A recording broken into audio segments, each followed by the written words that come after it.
Good morning, all, and welcome to another session on research and publication ethics. Now we are entering into Unit 3, and this is a lecture 8.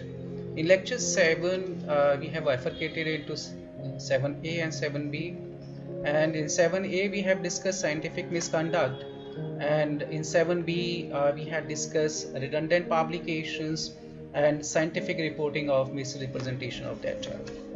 And here we proceed further with lecture 8, and the main title of the unit is publication ethics. So after completion of your research work, research paper, next job would be you need to send your paper for publication. uh, there may be a lot of issues when you think of a publication. Most of time you might have noticed that it takes minimum 8 months to maybe a 16 months time to get your paper published in a good journal. And how to select that journal, we will talk about that in unit 4 and 5. So right now we are talking about what kind of precaution you need to take when you think of paper publication. What kind of ethics are there in publication process? So once you are done with your research process, now second step is a publication process. And in publication process, what we're gonna discuss today, let me put some light on that. So we have this first, we'll talk about publication ethics and what would be the best practice prescribed by Web, WEM and COPE, these two organizations. We'll talk about them. And then in the next lecture 9, we'll talk about three more concepts. The first concept would be a conflict of interest. There may be a conflict of interest because when you conduct a research, write a paper, you cannot write your own, you cannot do everything in your research work. So what you need to collegiate with someone, you need to collaborate with some people. So there may be other stakeholders who are actually the part of your research work. So how to acknowledge them, if there is any conflict among these people, those who are the part of your research work, then how to take care of that conflict and what kind of conflict may arise. So we'll talk about that in lecture 9, and then we'll talk about a little bit about publication misconduct also, and finally we'll talk about predatory journal, fake journals. So that would be in lecture 9, but now let us move further for lecture 8. So we start with publishing ethics, and here you can see, everybody, publishing ethics is related to the integrity of publication process. So here we have two parties, one you yourself, your organization, and second is publication house. So you have conducted your research, so that's not an issue. But here, what kind of rules, regulation, what kind of ethical concern you will be facing, you will see when you go for publication. So here publication is ethics is related to the integrity of the publication process. So what publication process we have? So first, when you send your paper, make sure you're not going to send it to two different or more than two different publishers at one point of time. You need to send your paper for one publisher, and you need to acknowledge to all those people, those who contributed in your research. Otherwise later on there may be a conflict of interest and there may be a dispute. So you need to take care of that, because already work is done, research is done, you have written your paper, now you're sending it for publication. Now there may be an issue. You might have noticed that it's a double blind review process or single blind review process. So there may be instances that there could be some kind of cases, complaint in bias in peer review. So that we'll talk about. And then when you send your paper for review and peer review process is going on, there may be cases that they may misuse the information you have given in your paper, the data you have given, or there may be a issue of confidentiality. So there may be a breaches of confidential in peer review process also. So this all different points are linked with publishing ethics. So now let us talk about COPE. we'll talk about COPE. What is this organization, what they do. They actually come out with different ethical policies, ethical code of conduct for research publication. So here, according to COPE, Committee of Publication Ethics, uh, if you can visit, that would be really good. You will see what kind of ethical issues arises, especially in publication. So first would be allegation of misconduct, that someone has misused information. There may be an issue of authorship and contributionship. There may be an issue of that if you see any problem with the peer review method or any problem with the journal, then where to go and file a complaint, where to appeal for that. And then if you have any conflict of interest, then what would be the solution, what are the norms to take care of that conflict. So COPE has given that all possible guidelines. Beside that, conflict of interest, data and reproducibility of information. Maybe someone has misused your information, misused your data, and how you can go for self-plagiarism. Can we use the same data again and again, like slemmy-slicing we have discussed earlier. And ethical oversight, how you can take care of all norms, all ethical values, all guidelines that has been given by COPE. And then if suppose you have done something which is very very unique, maybe in terms of idea, maybe in terms of process, then you need to take care of intellectual property. You want to know about it, you need to see the guidelines of COPE, especially in publication and research. And journal, when you send your paper for publication, what are the different things you need to check in journal on their website. But they should have website, they should have committee members, so all that should be there. So that we'll talk about. So COPE has given all these possible guidelines when you actually send your paper for publication. And then what should be the process of peer review, how many people should be there, what should be the limit or the time. So all these, and plus post publication discussions. If you see that paper has been published or process is going on, so if you want to give some more value addition, or if you want to give some more remarks on that, is it possible? So that we'll talk that yes, COPE has given here a different issue that may arise because of peer review process, post publication discussion. There may be a complaint and appeals, there may be a conflict of interest. So these all are the areas COPE deal with, and they come out with different kind of guidelines.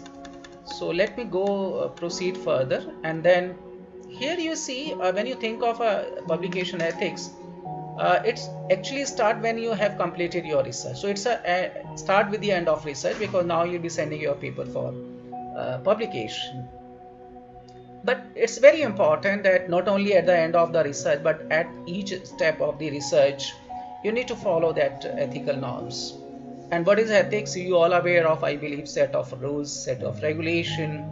And why this ethics are important, especially in publication. Simple concept is that research ethics, if you understand, you want to know about research ethics, it means researcher can be held accountable for their action. So that action will occur if you send your paper for publication, and if this publisher or journal, they are not adopting or not taking care of all the ethics, then whatever they publish, then who would be responsible for that publication? And if someone take action on the basis of whatever you have mentioned in your paper in that publication. So here it's very important that we need to follow ethics in publication. Otherwise, what will happen, whatever you have mentioned in your publication, whatever you have mentioned in your research or article or research paper, people will follow, people will cite, and there may be instances that they will use it for some policy. If they use it and they find later on that this was something which was not real, so that who would be responsible in that case? Here, whether it's a research publication ethics, research ethics, or publication ethics, here the person or the researcher should be accountable for whatever action, whatever research they have conducted. And here, very important thing, because when you publish your paper, you publish your research work, public has lot of trust in journals or researchers. So whenever they read something in journal, whenever they see any write-up, so they have a trust that whatever you mention, it would be actual or true story, right? Data would be right kind of data, information, or the analysis or findings would be a right kind of information you're gonna give. So you don't want to breach the trust. So here, research, whatever you come out with, people trust you. And here, why they trust? Because they know that moral values, social values, the society, uh, you take care of all these moral values, so social values, societal concern, ethics. So somewhere society, moral, ethical values, trust, research, they all work together. They all are stakeholders. And who is ultimately responsible for that? The researcher and the publisher.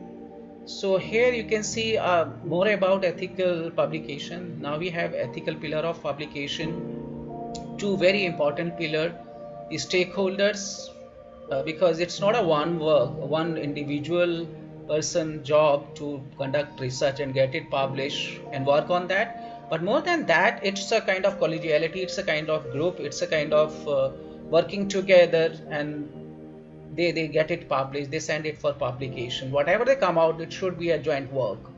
So that is conflict of interest maybe arise there. And the second, here you can see ethics of author or co-author. So you need to acknowledge those who has done some work. So what is the criteria of author and co-author? I believe we can discuss also, maybe in next slide we'll talk about that. But here you're gonna collaborate with different people because you are part of academic institution. Sometime when you get fund for your research, there may be the participants, respondent, who want to give you information, your supervisor, your co-author. These all are the people, those actually who are collaborating with you. They all are stakeholders, so you need to take care of their you need to take their permission, you need to take care of their values, their permission, I believe. So why these are important? Because we need to, when you think of a publication, they have a review process. So we need to compliance with the review process, and you make sure that there would not be any conflict of interest, and you will not be a careless, especially in plagiarism. So whatever data you collect, the consent you take from the respondent, you should not be careless. You should not careless about that. And it should not be a duplication of publication that you're sending it, or maybe slicing, or you cannot give credit or acknowledge people, those who have not done anything in your research, but you need to acknowledge those who has done something. So there may be these very important things when we think of publication. And here, why ethics in publication? Because authors, editors, publisher need to present original idea in terms of data not published earlier. So you need to come out with very unique idea. When you come out with the unique idea, make sure it's not a copy paste. So ethical conceptual things are very important in publication. And you, or whatever you do, people trust you, and it should be authentic work. That's why ethical, make sure that you follow all ethical things. That's why in publication especially, ethics are very important here, because I was mentioning here what you need to do. So here, who would be your co-author, on what basis you will define the co-author? Here you can see few clauses which help you according to ICMJE. They have recommended that authorship should be based on following 4 criteria, and it's an International Journal of Medical Journal Editors. So first are criteria of becoming an author. Co-author: substantial contribution to the conception or design of the work, or the acquisition, analysis, or interpretation of data for the work. Drafting the work or revising it critically for important intellectual content. Final approval of the version to be published. Agreement to be accountable for all aspects of the work in ensuring that questions related to the accuracy or integrity of any part of the work are appropriately investigated and resolved. So here, one thing you need to take care when you think of a publication: conflict of conflict of interest with all these stakeholders, plus who gonna be your author and co-author. So here we have this 4 criteria. You can see that who would be eligible to become a co-author of your paper. So if they have done anything out of this, definitely they are eligible to become co-author. And now we move to a second part of our discussion, best practices or the solution to these all issues which we have been talking about. So we require to scrutinize all research proposals to ensure that they don't raise any ethical issue. So as a journal, they take care of all this, and whatever proposal they receive, they need to ensure that they don't raise any ethical issue. So we have 2 organizations, they have given guidelines that what kind of right kind of policy, right kind of solutions, right kind of practices available, and these guidelines are given by COPE and WAME. So let us see COPE. Who is that COPE? The COPE is the Committee of Publication Ethics, and here you can see the website. So you can search this website, and let me click it for you. More detail we have given about this website in maybe 4th or 5th. Here you can see COPE website, the main objective promoting integrating scholarly research and its publication. So they have been into all guidelines. It's about COPE. Here you can see COPE, our organization practice, and the guidelines. So you have a fine guidelines flow chart. So this flow chart give you all possible information, guidelines and cases which really help you to understand that what kind of guidelines has been used for publication and research. So here COPE is an organization. COPE provides advice to the editors and publisher on all aspects of publication ethics, and in particular how to handle cases of research and publication misconduct. So it's an international organization. They take care of all possible misconduct which may be there in research and publication. It also provides a forum for its members to discuss individual cases. COPE does not investigate individual cases but encourage editors to ensure that cases are investigated by the appropriate authorities. So here, as an editor of a journal, we need to study this all guidelines so that we'll not accept any research or will not go for publication misconduct. So all COPE members are expected to apply COPE principles of publication ethics, and these core practices are available here. You can see this website of COPE, and here you can see COPE practice. As I have mentioned earlier, allegation of misconduct. If there is any complaint of misconduct, then what is the guidelines, author related with authorship and contributionship. If there is any complaint, where to appeal.